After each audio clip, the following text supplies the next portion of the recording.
ThinkGoodPodcast, where therapists talk about TV shows, movies, books, and life. All right. Welcome to the Think Good podcast. This is exciting stuff. How are you feeling? I don't like being recorded, but I'm going to warm up. I just think it's a little weird sometimes. Yeah. And then it's not. So Yeah. that's all. Yeah. Well, I think you'll warm up pretty quickly. Yes. Because I think one thing that you and I are good at is talking. Yes. And so I guess maybe we should introduce ourselves since this is our first podcast. Totally agree. You are Dr. Tayeba Shaikh. I am a clinical psychologist. You are? Ankur Varma, Yeah. a clinical counselor, therapist. And we are Think Good Therapy. Think Good Therapy. Yes. So we go way back. We've known each other forever. Dating back to high school, middle school, high school, even though we didn't make eye contact at that time.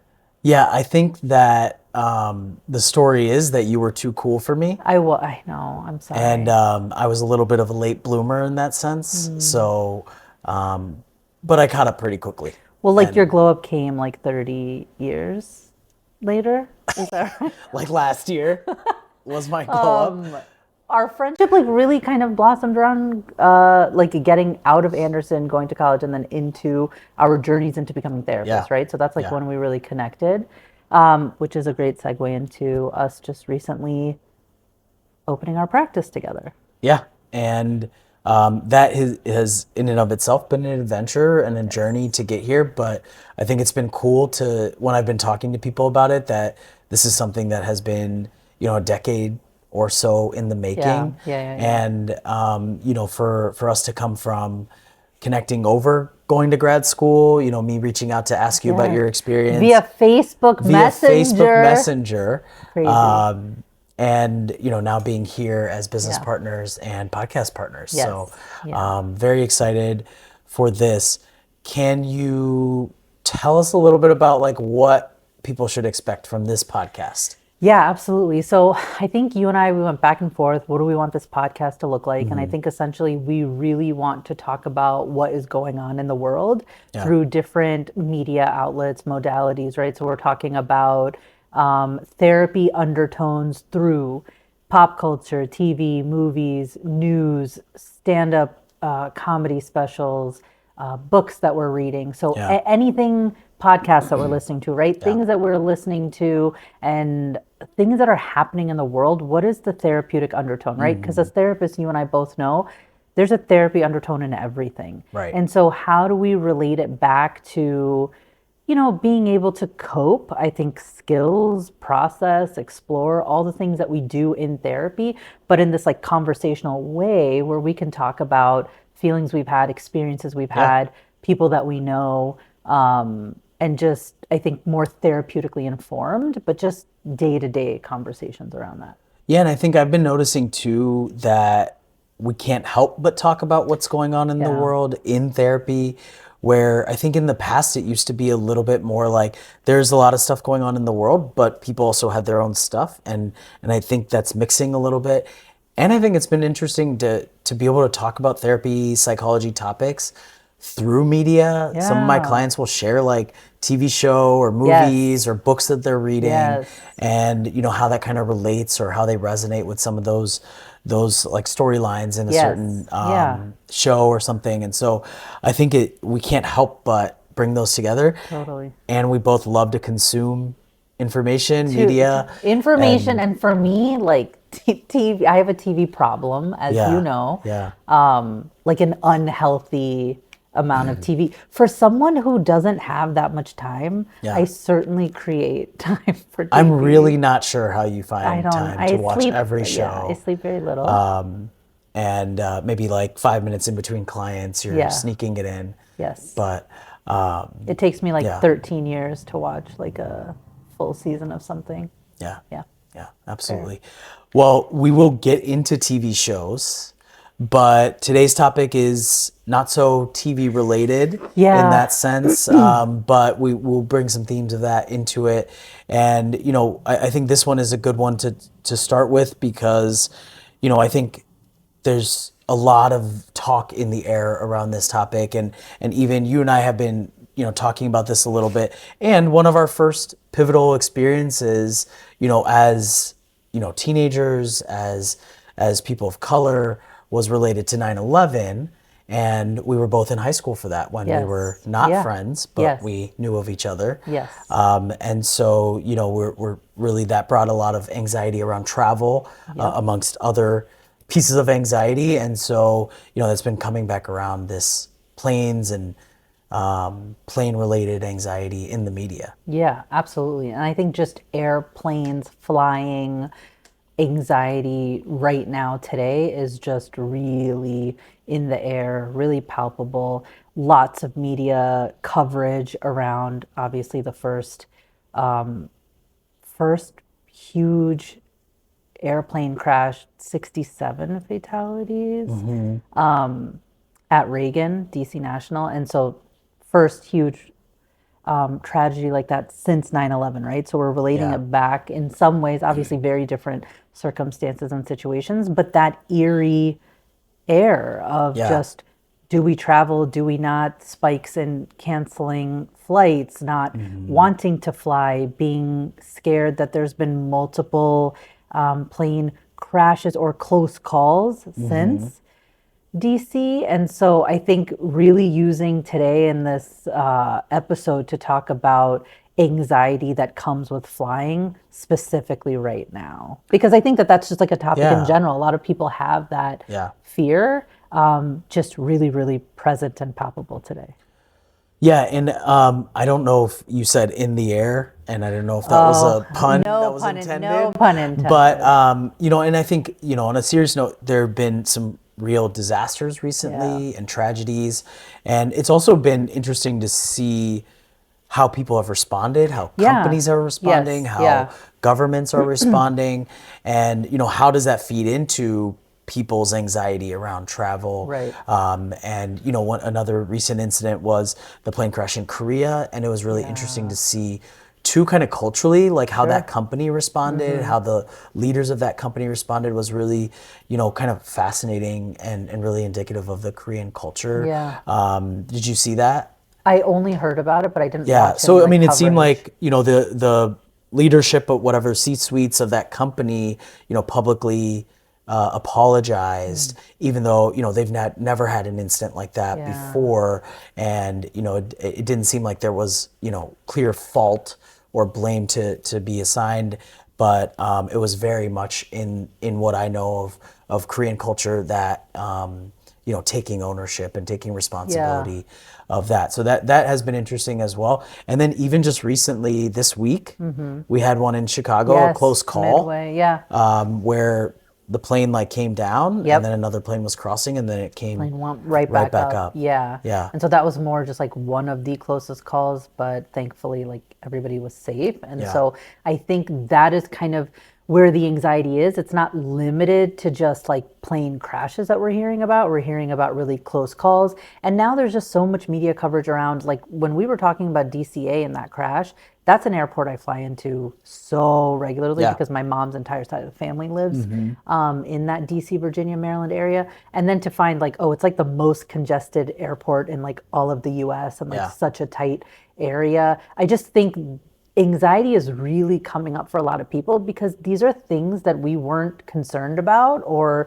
necessarily talking about, or Yeah. even like we're not necessarily all educated around like what airports have what areas, unless that's like your field or what you do.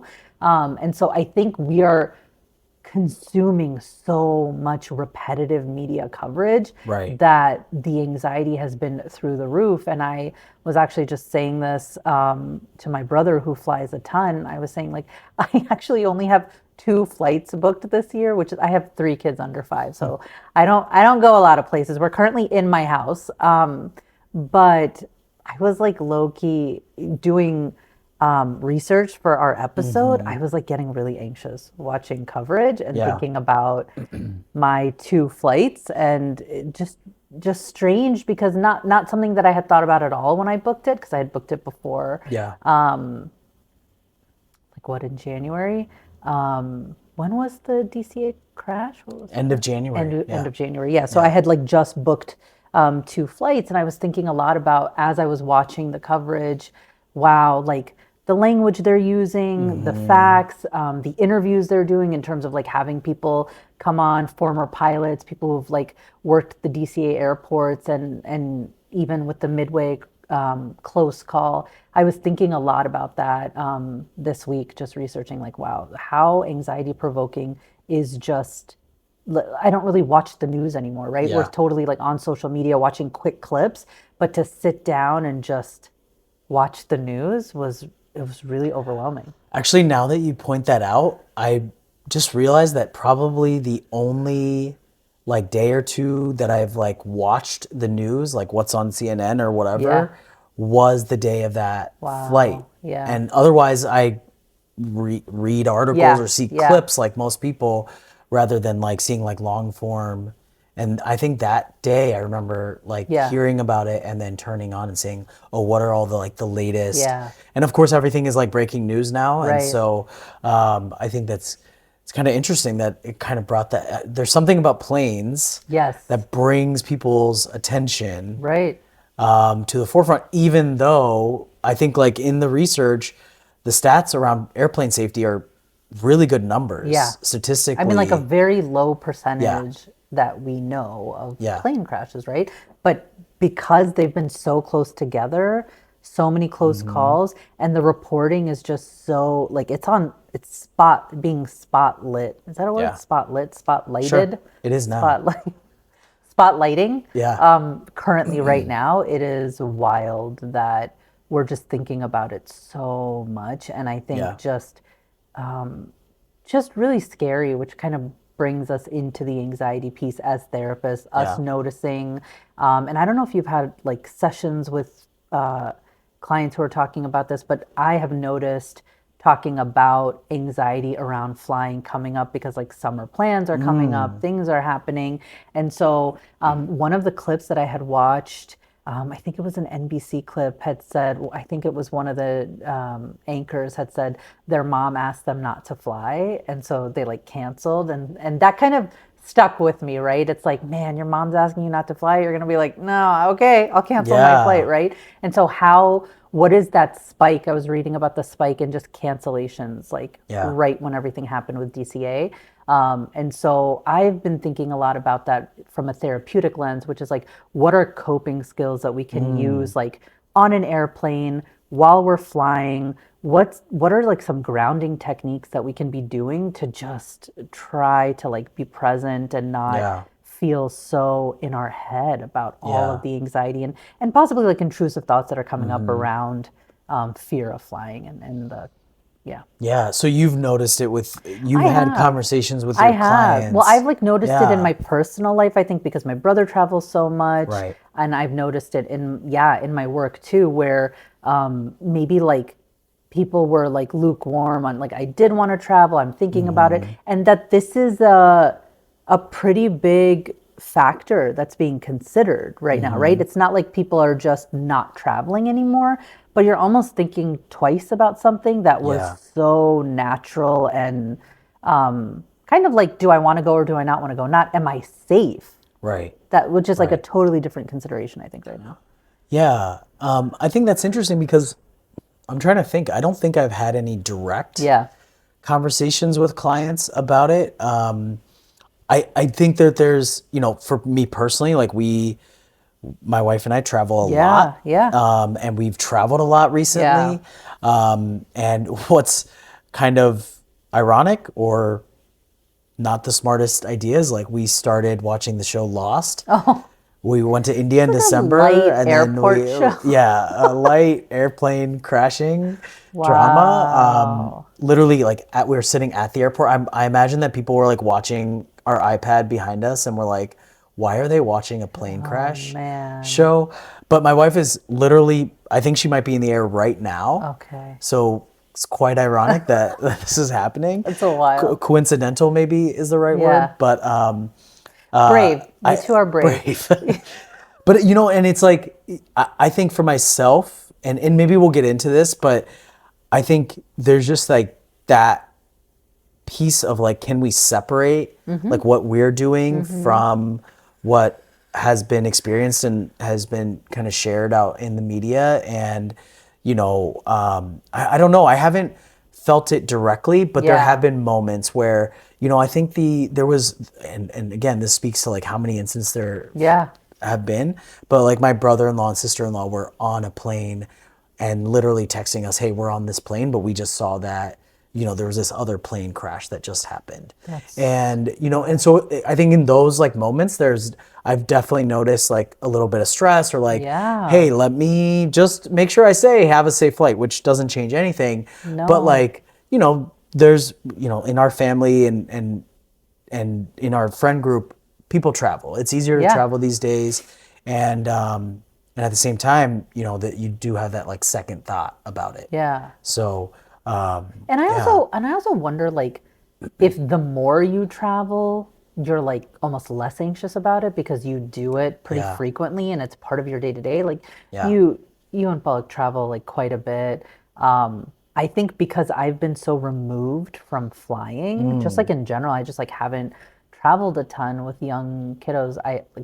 I know people do it. I don't recommend it if you take my children. Like, I love them, but like I was thinking about this and I was like, I'm just wondering if my travel is like so spaced out and so few and far between that I just have more time to kind of think about it. And it's not as second nature for me to like hop on a plane the way that it used to be. Right. So I was thinking about that too, is that is part of it, but it actually made me think like, so all this research we were doing, it actually made me think about, do you remember Mr. Loudenslager? Did you ever have him in I don't high think school? so. Okay, so we went to Anderson. There was, shout out Anderson, there was a psychology course that we took, right, in 11th grade, sorry. And he showed us the movie Alive.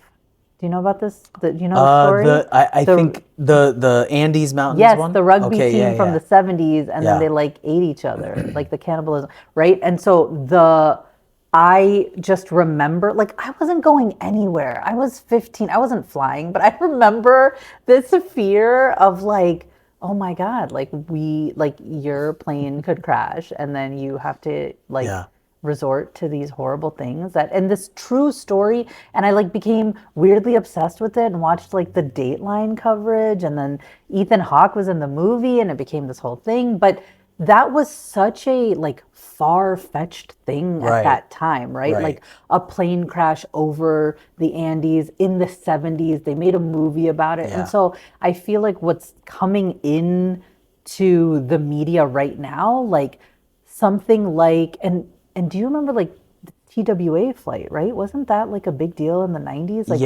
didn't that airline go bankrupt or that there was a crash?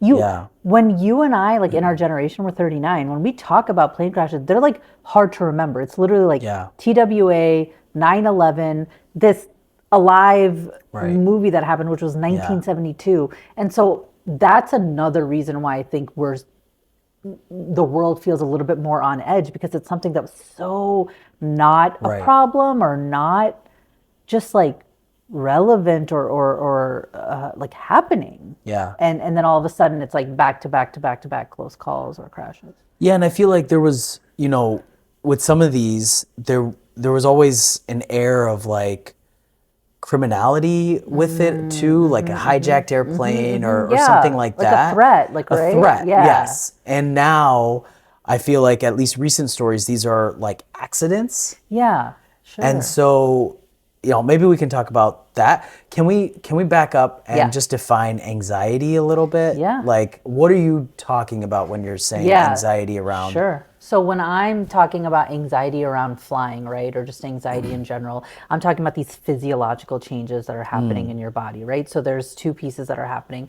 What is happening in your body? Heart rate, lump in your throat, pit in your stomach, are you clenching your jaw? Is the cadence of your breathing changing?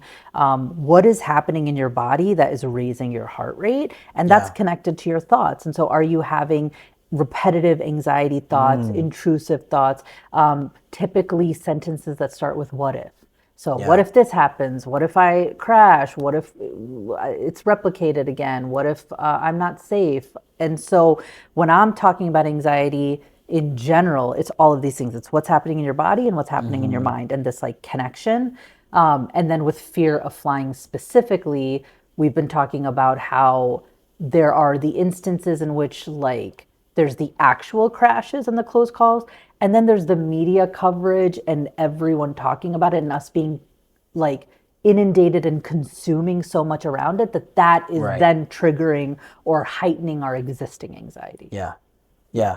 I think that's a great explanation. And, I think that that's a good designation too, in terms of this, what we're talking about today is a situational anxiety versus like a more general anxiety that you might feel, most of the time or experience in different ways.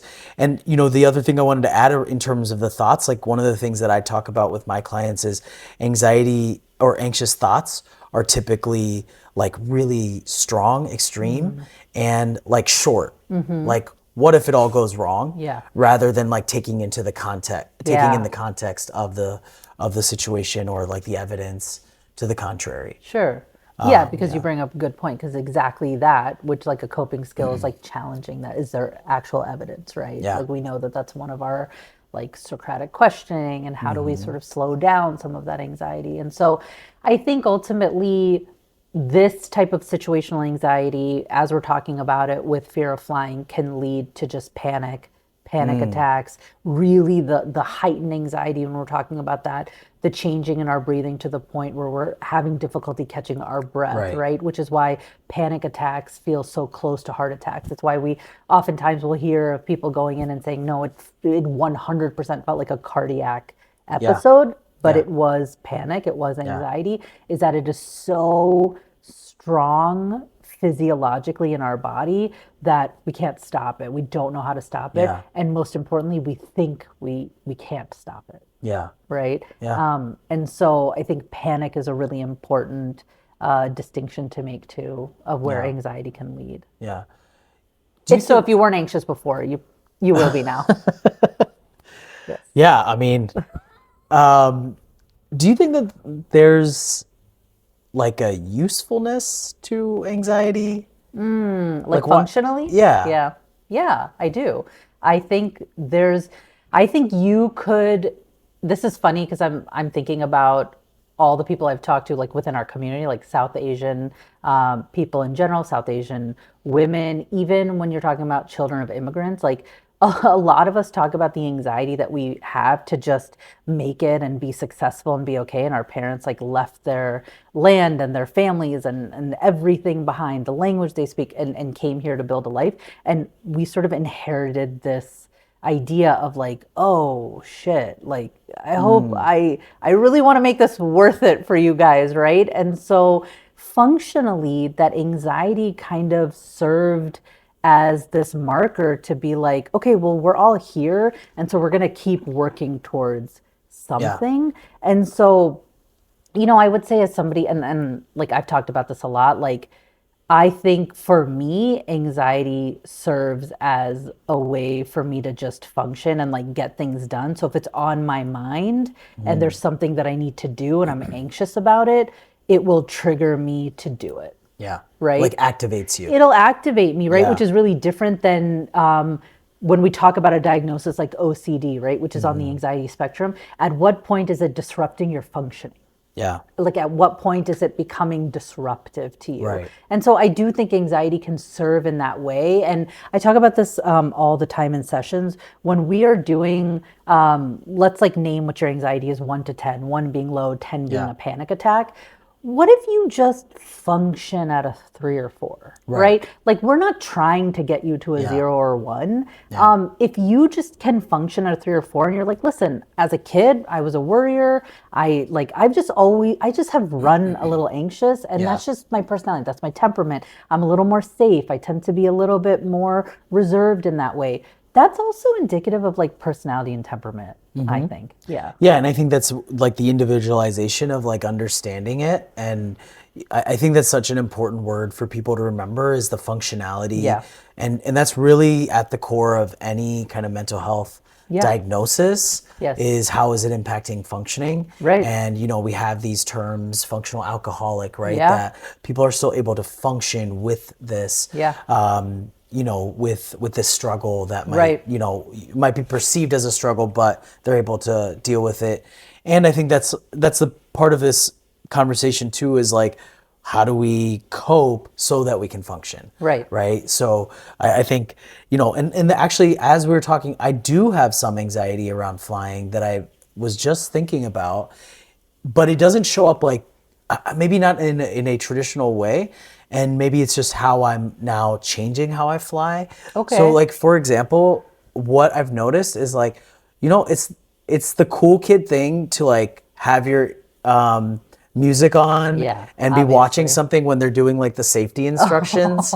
But I've found myself like refreshing a little bit. Like even though I fly a lot, and it's very like what if I missed an instruction? Oh, okay. Like I know that you got to put your own mask on before you help anybody else and all that stuff. But it's like, oh yeah, there is a raft below my seat or something, right? And so I wonder if like that's.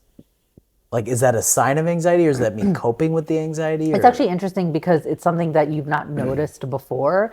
And so I do see it as like anxiety. It's not disruptive, but it's interesting that you're now paying attention to this like safety piece in a way of like, hey, I'm just realizing like this might be information that I may need right now. And so that's a really good example of like, also just you managing that anxiety, knowing like, okay, here's a thought that I'm having or I'm a little bit worried. So part of alleviating that anxiety is like getting information. Yeah. And the word that's coming up for me is like vigilance. And, when we talk about anxiety diagnosis, we talk about like hypervigilance. Sure. And so this like heightened spidey sense, kind of something is around the corner, something's up.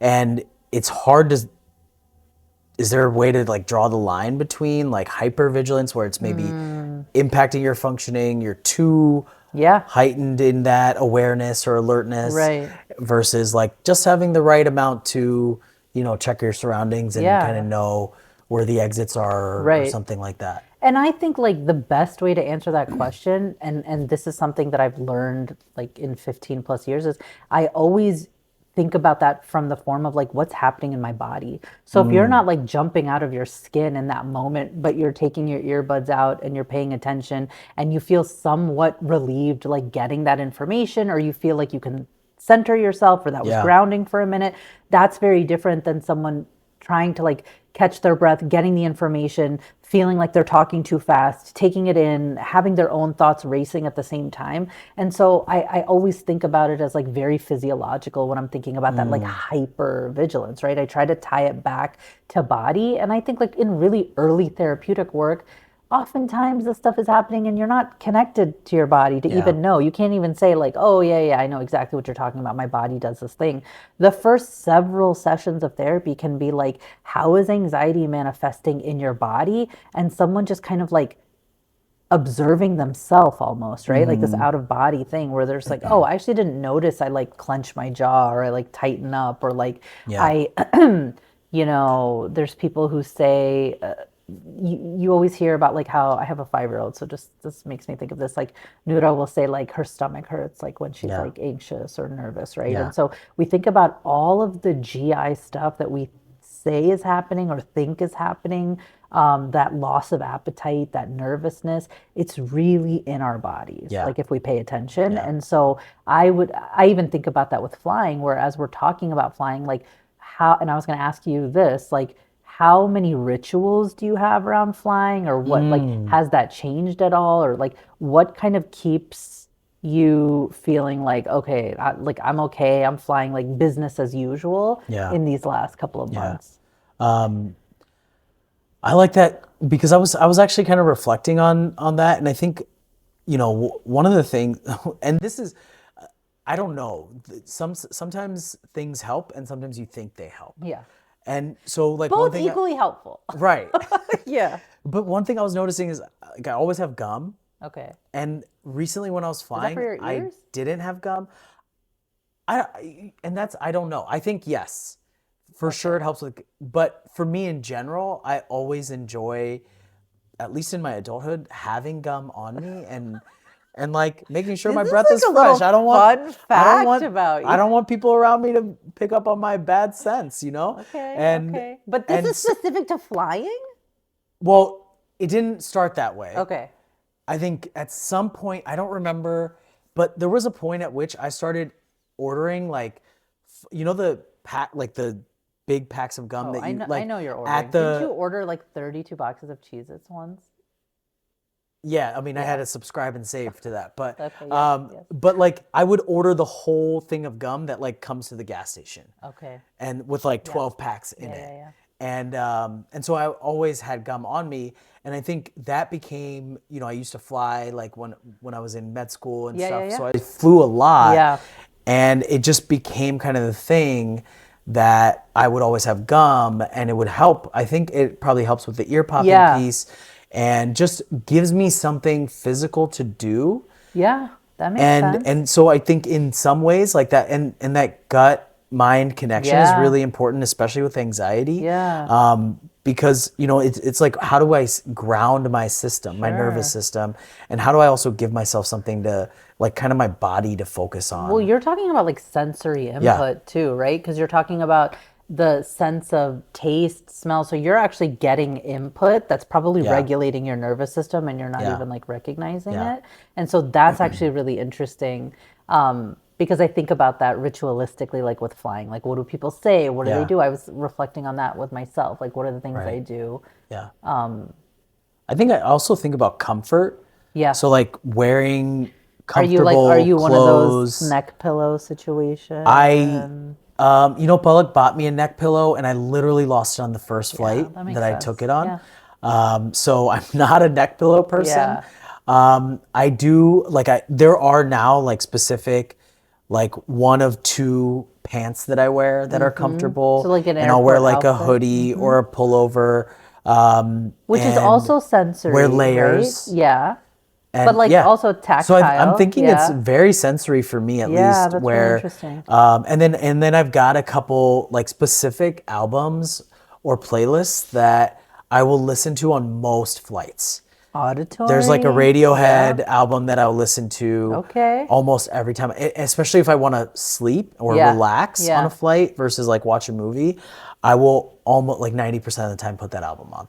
Yeah, so like you're actually describing all things that we talk about in terms of like nervous system regulation, right? Taste, smell, tactile, like sound. You just went through like all of that. Am I like an expert flyer? I mean, I just think it's really interesting that you've like curated this sort of like ritual or way that just like your comfort.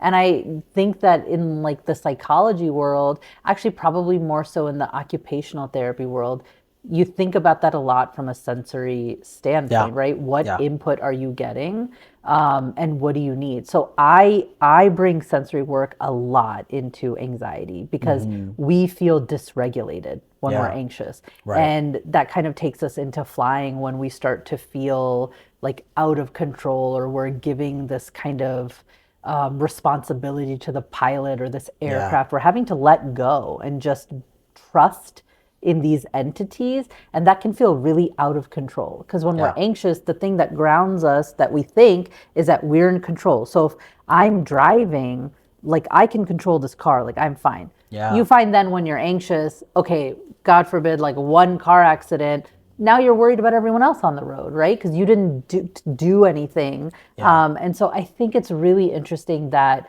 flying in general, it's like I was thinking about it from this like trust standpoint, where we just kind of essentially are like, take us 30,000, like however many feet in the air, and like get us there safely. It's wild, because I was thinking about how much I flew in college, because I'm from Cincinnati, New York. I went to school in New York City, and so I was just flying multiple times a year. And at that time in my life, all the flights were booked around all of my breaks, and so I just knew I had like eight to 9 flights a year, like just going home. And then that I didn't even think about it. Like it was just so routine. Like second nature. Yeah. Yeah. I'm also, I think one thing that I've kind of taken from my experiences and working with my clients is trying to find the things that you can control. Yeah. And, just building off of what you said, I think like the breath work and the sensory work is so Yeah. important, because the breath is one of those things that, we've been breathing this whole time, but we haven't been thinking we have to Yeah. breathe. But when you feel out of control, that's the first thing that you can take back control of. Absolutely. And I think that's such an important like piece to remember, is that none of the things that we've talked about so far in terms of managing anxiety are complicated. I know, right? but it's They're- often like the simplest things that we also, I think we Right. dismiss too, right? I don't know how many times you've heard this in session, but I'll always hear people say like, breathing doesn't work. And I'm like, well, how are you breathing? Because right now you haven't taken a breath in like 13 Right. minutes, Right. Like, and it feels like that. And so this method, we always talk about the 4-4-6, right? Yeah. Like inhaling 4, holding at 4, and then blowing out 6 seconds, 4 seconds, 4 seconds, 6 seconds, and blowing out as if you're blowing out of a straw. Yeah. And so when it's like anything else, I talk about it as the same way. You think meditation is like really hard because if you don't practice it, it's a skill that you have Right. to develop, just like working out. But breathing is also a skill. Like just because we do it all the time doesn't mean, like, how intentional are we about our breathing when we're just like, and this is the thing that will like set you apart in a panic attack, is that if you stop and you focus on your breath,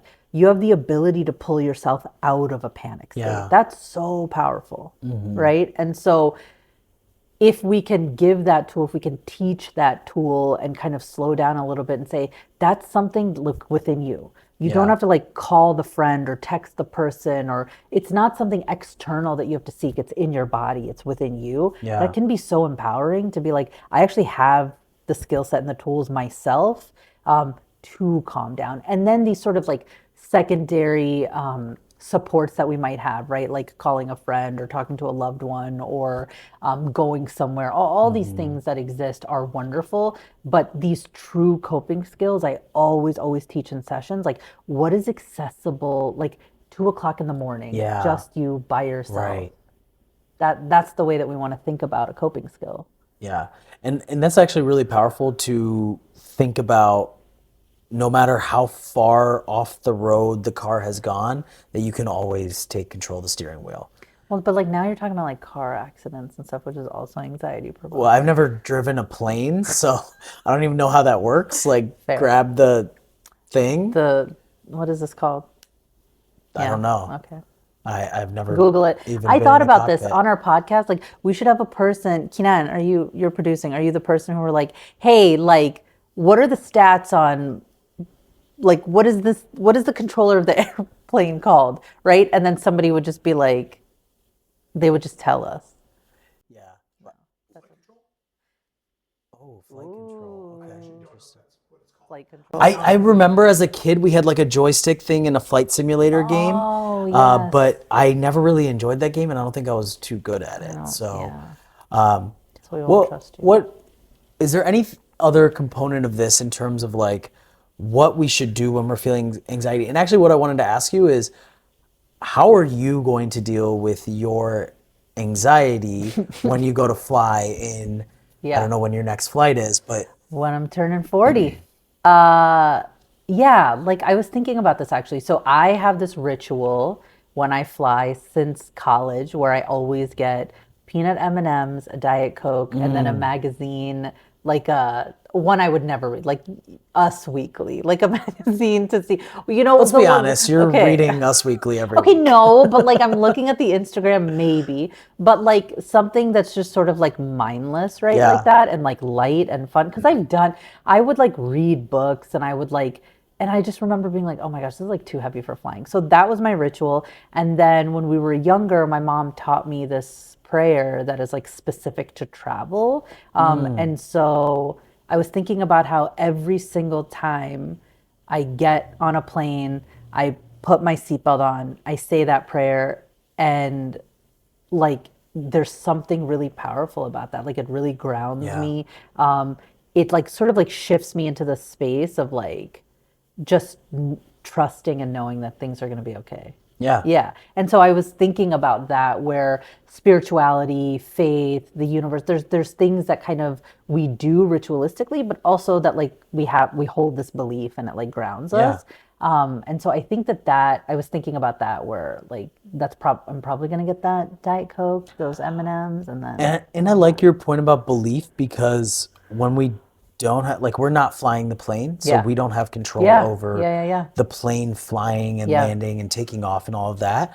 And so we have to have some faith Yeah. in the process, and trust in the other person that Yeah. is well trained and Yeah. experienced, and be able to just believe that, for Yeah. right now, I've done everything that I can. And I think that too starts a lot earlier too. So if people are like, if you are anxious, like, it's not helpful for you to show up at the airport 10 minutes before boarding time. Right. So maybe it helps to show up like half an hour early, so Yeah. you can kind of have the time to weather any storms that come Right. up, And literally or sometimes- figuratively. Right. And sometimes you're married to somebody who wants to get to domestic flights like 4 hours early, which feels problematic.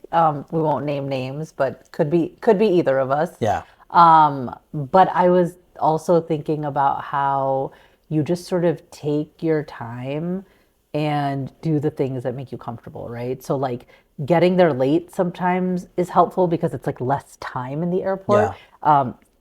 Traveling with my kids is always like more chaotic and stressful, but Yeah. it's actually the least anxious for Yeah. me, because I feel like I am just like concerned about them, getting them set up, and I think it's like so busy that I'm not like thinking about the fact that we're like, Yeah, you're not focusing on, oh, how do I feel? Do I feel worried? That kind of thing. because I'm just sort of Yeah. like, is everybody set up? Are we good? And I also think there's something really playful about traveling with kids, like getting Yeah. their snacks and getting them set up and so I think, yeah, I've been thinking about what is sort of the lightness, the excitement of like where you're going or planning. And like this comes back to that mindfulness approach, right? Of like, how do you stay present? So you're not thinking about all the past and like all of these like near accidents or accidents that have happened or crashes.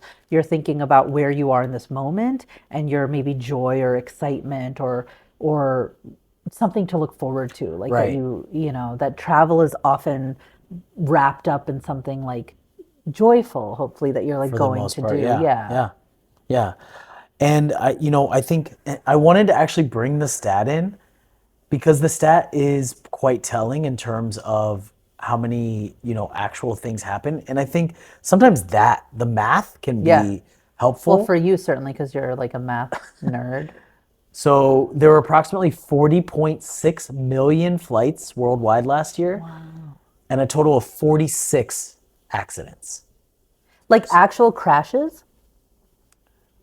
What is accident? The accident rate is 1 in 1.13 per million flights. Whoa. So it's so low. Yeah.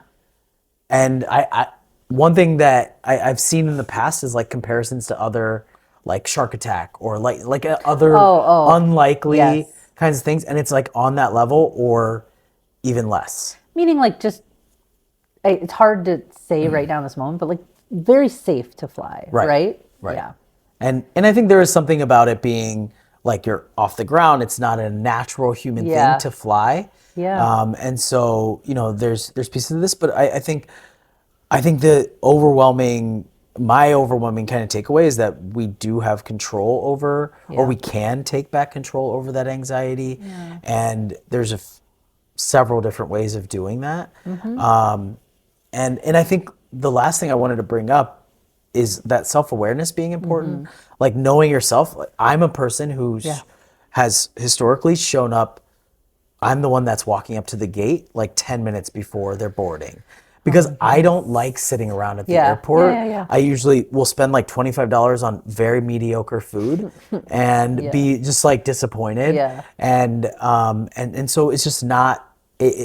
I'm also like, I grew up in a household that was always late. Yeah. So me being 10 minutes before is like early. Pretty good. And, You didn't and miss so the flight, it's like, so, it's enjoyable to me to kind of race against the clock a little bit. And it's also, to my privilege, it's been mostly me, just me. Like, I don't have to worry about kids or, right. And so, and I think like, after getting married, we had to like negotiate that a little Yeah. bit. But I think that too is important, right? If you don't like, sitting at the airport for 2 hours makes you Yeah. anxious, Yeah. then don't come to the airport 2 hours early. But if Right. that gives you comfort, Exactly. then come 2 hours early. Yeah, totally. And I think that that's what it is, right? You like hit something, I think like so key, which is like you finding your comfort, an individual or a person finding what works for them and having this routine, even if they're not frequent flyers, Yeah. finding what's comforting just really grounds us and really regulates us.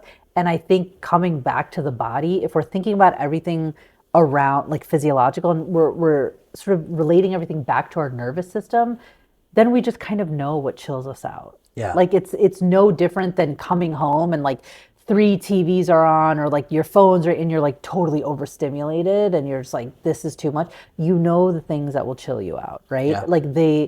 But to really sit down and name them, that's something that we do in therapy a lot, which is like, you have this skill set, you have these tools. We just maybe haven't been in a situation that's like pushed you to like label them or name them. Yeah, and I sometimes think about with anxiety and how do we change the narrative? Yeah. In terms of what are the different intervention points where we could do something different that helps reduce the stress Yeah. versus increases the stress. So it can even be like scheduling the Uber ahead of Yeah, time, yes, right? I Or do. not waiting until the night before to Yep. pack your stuff or do Yep. laundry. Oh, no. And I would never. I have a really difficult time with the packing until like it is like Yeah. for whatever reason, it's like Yeah. anytime I'm traveling, especially in the morning, it's a no sleep night. It's just like wild also Yeah. how opposite we are. Like, because you are giving me anxiety talking about how you fly. I like do my laundry a week ahead of time. I like set out all my outfits. I like pack everything. And I mean, I like recently went to DC right after Yusra was born to do the Islamophobia talk. Like, Yeah. and I was gone for like 38 hours. I mean, it Yeah. was a very short time. And I like packed like 4 days ahead of time. And it was a backpack. Yeah. Yeah. That to me does not sound fun. And my Uber was like scheduled ahead of time. And like, yeah, I think putting those things in place just feel so reassuring to Yeah. me. And they feel like really positive, right? Yeah. Like I'm just like, okay, I know exactly what to expect. And then I go there. And so it's also just, it's so deeply embedded in us, like Yeah. our temperament and the things that bring us comfort. Because I just remember growing up and like my dad would want to be at the airport like 16 hours early. My brother would want to get there 3 minutes before they close the doors, like trying to, and you don't get to negotiate when you're a kid. You just have to Yeah. like do the thing that like Right. your parents want to Yeah. do. But as an adult, like getting to be in charge of that and trying to figure out how you fly alone versus how you fly with your family, like always things to kind of like keep in mind. I just think we've never really thought about them as like what regulates us or what's Yeah. comfortable to us. Yeah. Yeah, and I think knowledge is power here, right? Like knowing what to expect wherever, so if you don't fly a lot, like knowing what the TSA Yeah. guidelines are and like, what you're allowed to carry in your bag and what's not, Yeah. because it's been interesting, like more recently, since we've done more international travel, like how different countries Oh, yeah. approach TSA. Some places are like, yeah, bring your water bottle, keep your shoes on, everything. Yeah. And then so like I just got my contact solution confiscated that I've took to India. I've taken it to like 5 different countries and cities, and then my very last flight coming back to Chicago, it was confiscated. So it's just and sometimes it's like those small things that are like Yeah. annoyances that Yeah. can contribute. Yeah, they can set you up, or yeah. you just don't expect them. They can, it can be frustrating, irritating, anxiety Yeah. provoking, all the things. Yeah. But I do think I think we covered a lot. I mean, Absolutely. I feel like hopefully like some good tips and like just things to think about and just like reflections that we've both had personally and professionally around what all of this means. Yeah.